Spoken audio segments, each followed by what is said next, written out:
Hello fin lovers, it's Mr. B and welcome back to my channel. Today we have an unboxing as well as a rant. Stay tuned.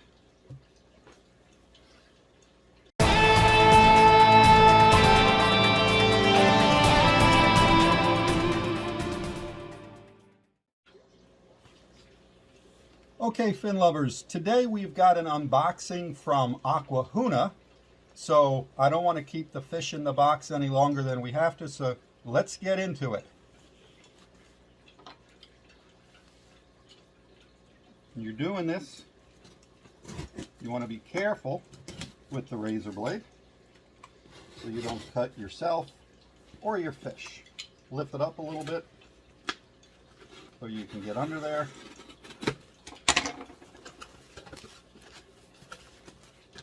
First it comes with acclimation instructions. Hopefully we all know how to do that. It is boxed nicely. We have a heat pack that's still slightly warm. Let's see what we got in here.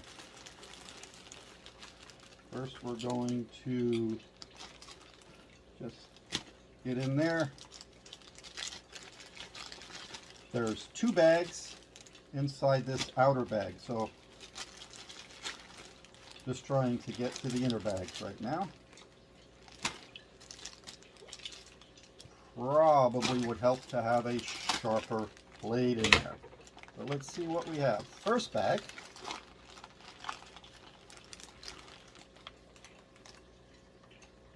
Looks like everybody is swimming around nicely in here. I don't know if you'll be able to see these. Probably not, but I'll get them up close. These are fork-tail rainbow fish. And if you've seen my video on the Pseudomagil gertrudae, these are in the same family. These are just a different species. So I'm going to lay these back in the box. I'm going to take out my next bag.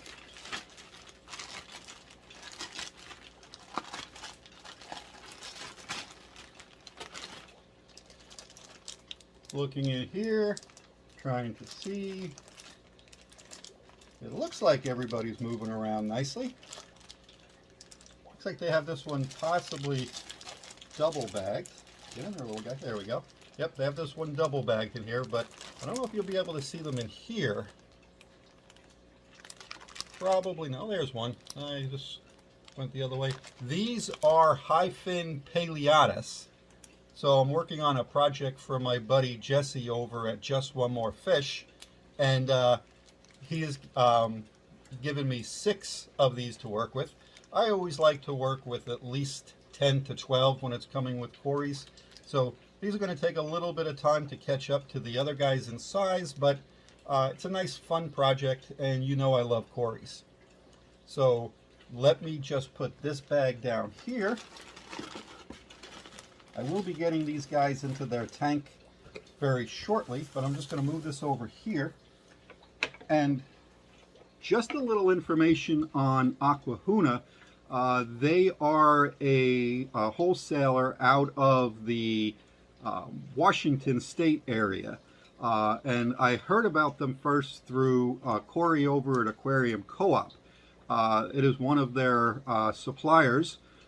Any fish that Dean is not bringing over is probably coming from Aqua Huna.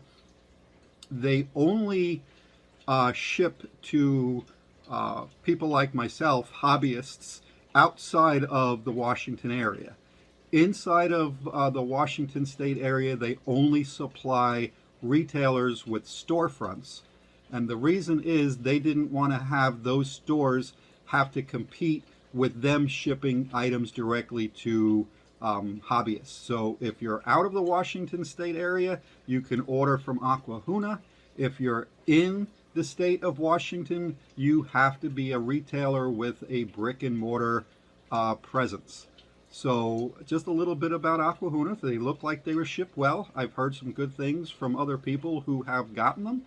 So I am going to pause the video right now. I am going to get them into their tank so they can quarantine, and then we'll be back and we'll discuss and we'll see some video of them swimming around in their tanks. Hold on.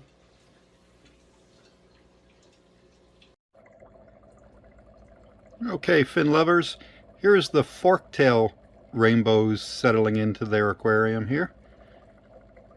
Everybody looks pretty good. It looks like I have at least a couple of males in there, at least a couple of females, so hopefully they acclimate well and I can be expecting some young forktail rainbows before too long. They look like they probably need another couple of weeks to, or I should say another couple of months to get some good growth on them, but they should be good. Right next door, here are the high fin Paleatus. Again, they're not going to be in here as long as the forktails. It's going to depend upon, again, how they each acclimate and so forth, but everybody seems to be swimming well, so stay tuned for more updates on both of these species. Mr. B out. Okay, fin lovers, while the fish are acclimating to their new home, I'd like to go over my acclimation as well as my quarantine process, whether it's from a company like Aqua Huna or the Wet Spot, or if I win something at a local fish club auction, or I purchase something from somebody I might know, such as, Dylan or Jen from Small World Aquatics. I do the same thing all the time. My fish, to acclimate, they will sit in the bag unless they've traveled a long distance and have been delayed, such as 4 or 5 days in the bag. If that's the case, I will remove them from the bag, put them in a specimen container, and then let that sit in the tank for a little bit, as I will add a little dichlorinated in there, trying to get rid of any built up ammonia that might be there, but that's by far the exception. The rule, what I follow, is I will let the bag float in the water to come up to temperature, where it takes about, let's say, between 15 and 20 minutes, maybe 25, depending upon what might be going on in the fish room. I then will cut open the bag, pour the fish into a specimen container. I will look at them, see what I think about them. If there's something that just doesn't look right, I can see it easier in the specimen container than I can in a quarantine tank. So if I don't notice anything, I will then take a net. I will net the fish out of the specimen container and place them directly into the quarantine tank. Never, ever add water from a bag into your tank. There's going to be an excess buildup of ammonia almost naturally, and you don't want to introduce that or anything else that might have been in the water from that bag that was in the tank the fish came from. You don't want to add that to your tank. So you net them out, and what I always do is I keep it dark for at least 3 or 4 hours. I let them acclimate in the dark, and by that I mean I don't turn on the fish tank light. If there's ambient light coming in from the room, that's fine, but I don't add any other bright light to them. I like to let them get acclimated a little bit. After about 3 or 4 hours, I will then turn the light on and I can do another inspection and see how they're looking now that they're free swimming in the tank. This particular process has done me a world of good because it has caught diseased fish quickly and I've been able to treat them. And more importantly, if I see some fish that has something not quite right with him, I can separate that fish from the other ones going through the quarantine process, and I can use a separate tank so I can keep a closer eye on that one, just to make sure it doesn't spread to every other fish. Chances are, if that fish was in a bag with other fish and it had something, they're going to get something. But I'd still rather err on the side of caution and look at that fish separately, so maybe I can identify exactly what it is so I know what I'll be treating the fish for. Under no circumstances, unless fish look unhealthy, do I medicate my quarantine tank. There are some people out there that have a medicinal trio that they will add in there to treat for ick, to treat for internal parasites, etc. I don't do that unless I notice the fish behaving improperly or notice something on the fish. The reason why I don't is I really do not want to have to introduce medication to the fish if it doesn't need it. I don't go around and take cough suppressant or Advil on a daily basis in case I might be sick. I wait until I think I need it and then I treat myself. Fish are just like humans, you know, they can build up a immunity towards certain medications. So if you over medicate before it's necessary, when it is necessary, the medication might not properly do its job. So just keep an eye on that. And fish will stay in quarantine anywhere from, let's say, 4 to 6 weeks. That should give me plenty of time to notice something not right with the fish before I introduce them with or into another tank. When I show you the fish today, the rainbows that I got, the forktail rainbows, they are quarantining in a 5-gallon tank. That's probably going to be where they stay for a while. So if everything is fine with them and they're healthy, they're probably going to stay in that particular environment for a while until I can get some other tanks ready for them. The cories, the hyphen paleatus, they'll be in the tank that they're in again for 4 to 6 weeks, and then they will be introduced to the larger hyphen paleatus, which they'll go on to make a group of 12. So their home is definitely a temporary home. The forktail rainbows, they could be out there for 6 months. So it all depends upon how fast they grow and any other types of factors that might be going on, if I can free up a tank for them. I don't know if I mentioned in other videos, but my wife and I are starting the process of looking for a home. So eventually we will be moving out of this apartment and I will be getting a regular official fish room, and then some of these processes will change. I'll have more real estate available to me for tanks, and quarantine tanks will become permanent tanks for the rainbows and so forth. Right now it's going to be a long-term but not a permanent home for them. Okay, so that pretty much sums up the unboxing from Aqua Huna, my quarantine, my acclimation process, and so forth. So about the only thing left to do today is to just finish with my rant. And my rants are totally different than a lot of people on the internet. I'm not going to bust a vein in my head or get upset or use swear words. My rant is basically around disappointment. Yesterday, a few of my friends and I went on what's called a shop hop. And if you haven't done a shop hop before, it's basically what it sounds. We went from one shop to another in the Philadelphia and New Jersey area, and we were just checking out pet stores. We were looking at their fish tanks. We were looking at the types of fish that they had, what type of equipment they had, how well they kept the tanks maintained, and so forth. And I was hoping to do a video and sing the praises of some stores that are local to me. But as the trip was going on, I found myself getting more and more aggravated and more frustrated at things that I was seeing in the store that these stores were carrying. This is not just one or two. We hit, I think it was 5 stores, and 4 of the stores had this problem. Unfortunately, the 5th store, when we got there, I was so frustrated I forgot to take any type of video or pictures of it. So hopefully at some point in time I'll be able to go back to that store and do a store tour per se. It didn't have the problems that these other 4 did. What I'm talking about is particular fish for sale and how they were being presented to the public.